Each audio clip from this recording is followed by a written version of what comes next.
welcome to my course.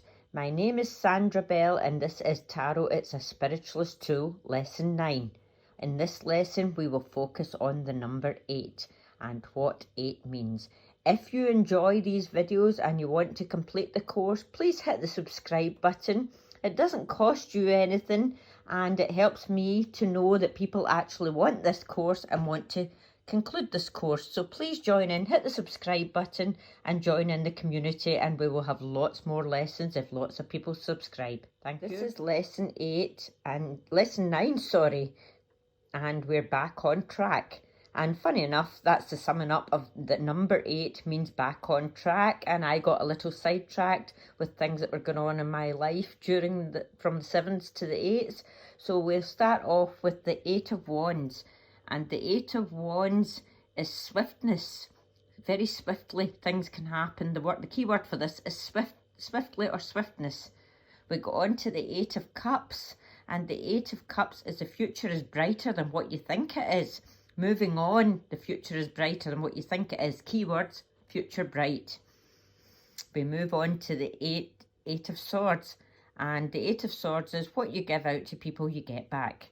What goes around comes around, because you're back on track and whatever's been dealt out to you will come back to you. So if you've been good, you'll get good back. If you've been bad, you'll get bad back. But whatever it is, it's a form of justice.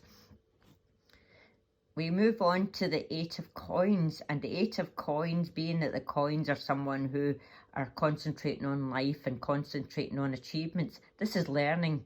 The key words for this is learning. This can be education, it can be learning in another scenario.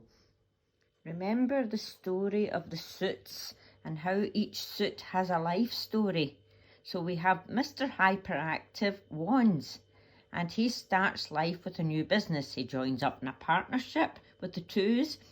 He has good luck with the 3s, and he shifts to a bigger premises for the shift. He has exciting challenges in his life. He has a victory when he scores contract. He's stubborn and stands his ground, and he really moves forward fastly, swiftly. So that's Mr. Wands.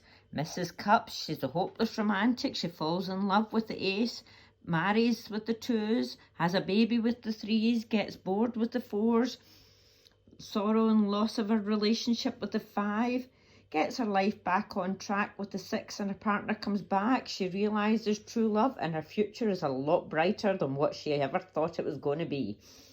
Then we move on to the Swords, and Mr. Swords is a forced new start. He's in a love-hate relationship. He's going off with other people. He retreats from the relationship. The road he's on is not working out with the 5s. With the 6, he travels with like-minded people. With the 7s, what he thought was a disaster turns to his advantage, and he faces what goes around comes around with the judgment of his lifestyle. Then we look at Mrs. Coins. Mrs. Coins is born with a silver spoon in her mouth. She has a windfall. She's juggling her finances because it all looks well. She's using her skills and talents to make a profit. She has money in the bank, and suddenly it all goes wrong when there's money loss. But she's born with a silver spoon, so she has someone to invest in her. And it's going on behind the scenes. People are helping her, but she's learning new skills to make sure she doesn't make the same mistakes again. Here we're looking at the spreads again. And each spread has a specific meaning depending on where the card falls. In the first section, we go to this, it becomes our personal life. So the personal life here, we have the 2 of Swords, which is a love-hate relationship. The 6 of Cups, the past coming back and learning new skills.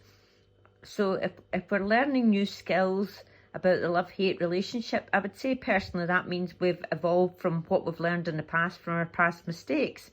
On to the next row, and that is love life. Travel forward and retreat. And boredom, I would say that's a love that isn't working out. Okay, so I would say that that's someone who's retreated from a situation where love's concerned. If you get into the everyday life, there's a new love, and there's true love in a 3-way relationship. Now, that's not very nice, because basically you're falling in love with someone who's already involved with someone else. So be careful. You're not the person to get hurt in that situation. If we move on to the emotions, the health and emotions is the fourth row. The health and emotions, we have a commitment, your future's brighter than what you think it is, and what you thought was a disaster turned to your advantage. So obviously that ending of that relationship in the past turned out well because you're making a good strong commitment and it's happy ever after. We go on to the finance, which is the fifth row. And the finance, we have someone investing in you, a partnership, and it's exciting challenges. So once you've got the love out the roads, you're going to have great fun in where you're going with your life. We hope you enjoyed this course. Remember, subscribe and we will do more videos. Thank you for joining me. I am Sandra Bell and this is Tarot. It's a Spiritualist Tool.